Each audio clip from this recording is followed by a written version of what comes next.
go through moles and what are moles. So it's going to be, you're good at moles. Do you remember moles?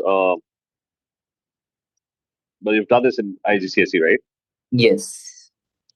Okay, so it's just going to be a quick recap. Most of the moles questions are going to be very similar. I mean, most of the mole stuff, the concepts, etc., are going to be very similar. There will be a few new concepts, but most of it is going to be exactly the same. The questions are going to be difficult, so we'll be focusing more on questions. So, but basically, we're gonna do the basics first. So, what is a mole? It's the amount of substance, or or the amount of particles that's equal to the Avogadro's number.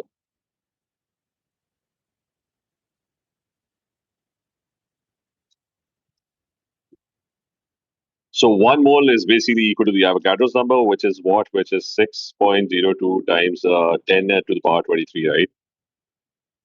So that's what your Avogadro's number is. The other definitions as well is the amount of particles in 12 grams of carbon 12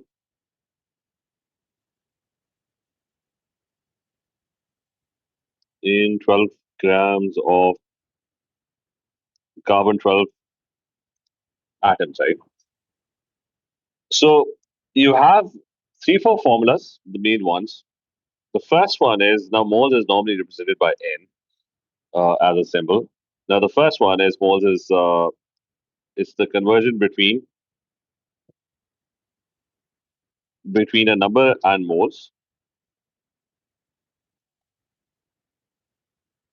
6.02 times 10 power 23. So that's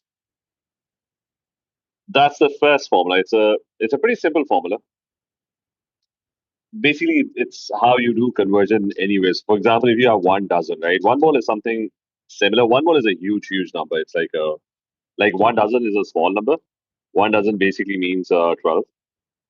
One mole means a pretty big number. That's 6 followed by 23 zeros. So that's a huge number because you got a huge number of atoms, right? So the conversion is pretty simple. Whenever you want to convert a unit to any unit,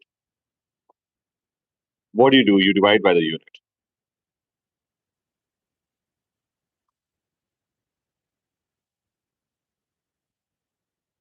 Like if I want to convert some number to dozen, right? So I've got 72 anything, 72 chairs, right? What I'm going to do is I'm going to divide by 12. I'm going to get 6 dozens, right? Yes. So so whenever you want